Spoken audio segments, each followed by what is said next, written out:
दोस्तों मैं आपको बताने वाला हूँ कि कथावाचक जो है क्यों कहते हैं कि भागवत की कथा को सुनना चाहिए। आखिर भागवत की कथा में ऐसा क्या है कि जिससे कि लोग कहते हैं कि भागवत की कथा को सुनना चाहिए। तो आपको बताना चाहूँगा श्रीमद् भागवत महापुराण में भगवान कृष्ण की जन्म की लीला, गोपियों के संग खेला, उनके साथ लीला, माखन चोरी की लीला, इतना ही नहीं, श्रीमद् भागवत महापुराण में कृष्ण प्रेम की अद्भुत गाथा का वर्णन है। यह वेद व्यास जी का यह आखिरी ग्रंथ है। इसको लिखने के बाद वेद व्यास जी ने कोई ग्रंथ नहीं लिखा।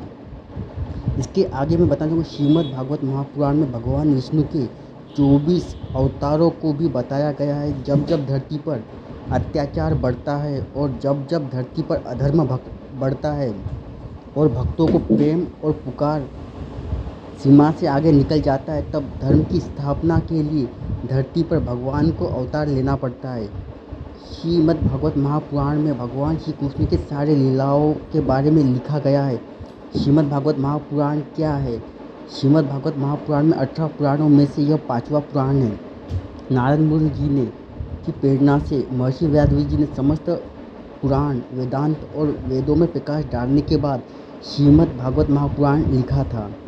इसमें इसमें 12 अलग अलग स्कंद, 335 अध्याय और लगभग 18,000 श्लोक शामिल है।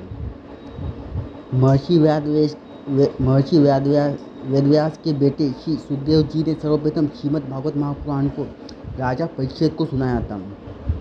राजा परीक्षित को शृंगी ऋषि द्वारा तक्षक नाग द्वारा काटने का शाप मिला था। श्रीमद् भागवत महापुराण पढ़ने या सुनने पर हमें भगवान श्री कृष्ण के बचपन के बारे में जानने या सुनने को मिलता है। उसमें बल लीला बहुत ही अद्भुत लीला है। श्रीमद् भागवत महापुराण को क्यों पढ़ना चाहिए? तो इसका जवाब है, आज हमारा जीवन बहुत ही व्यस्त हो गया है। ऐसा नहीं कि पहले के लोगों का जीवन व्यस्तपूर्ण नहीं था, लेकिन उनके जीवन में व्यस्तता के साथ साथ धैर्य और संतोष था। समय के साथ इंसान की ज़रूरतें भी बदलती गई। हम सभी जीवन जीने का सही ढंग भूलते जा रहे।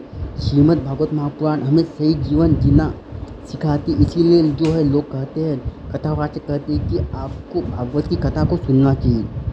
श्रीमद् भागवत महापुराण में हमें जीव जंतुओं से प्रेम करना सिखाया गया है, क्योंकि प्रेम की सृष्टि का आधार है और स्वार्थ इंसान को विनाश की तरफ ले जाता है। कर्तव्यपूर्ण कर्म में ही जीवन है।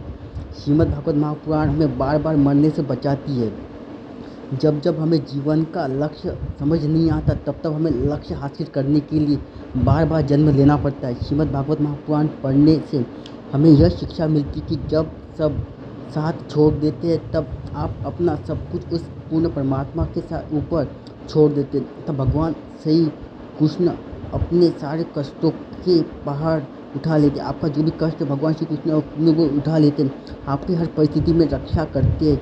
श्रीमद् भागवत महापुराण आपके सभी प्रश्नों का जवाब उसमें है। इसीलिए कथावाचक कहते हैं कि श्रीमद् भागवत महापुराण को पढ़ना चाहिए। इसके बाद मैं आपको बताना चाहूँगा कि श्रीमद् भागवत यदि बहुत ही अद्भुत ग्रंथ है। इसको पढ़ने के बाद आपको बहुत ही अच्छी अनुभूति होती है। इसके आगे यदि आपको यह जानकारी अच्छी लगती है तो आप चैनल को सब्सक्राइब करना मत भूलिए दोस्तों। और मेरा उद्देश्य यह है कि मैं भागवत की जो कथा है भारत के हर घर में पहुंचाना चाहता हूँ। इस उद्देश्य से यह चैनल मैंने शुरू किया है। यदि आपको लगता है कि भागवत की जो कथा है भारत के हर घर में पहुँचे, तो आप चैनल को सब्सक्राइब करना मत भूलिए दोस्तों। और कमेंट में बताइए कि आपको यह जानकारी कैसे लगी। धन्यवाद दोस्तों।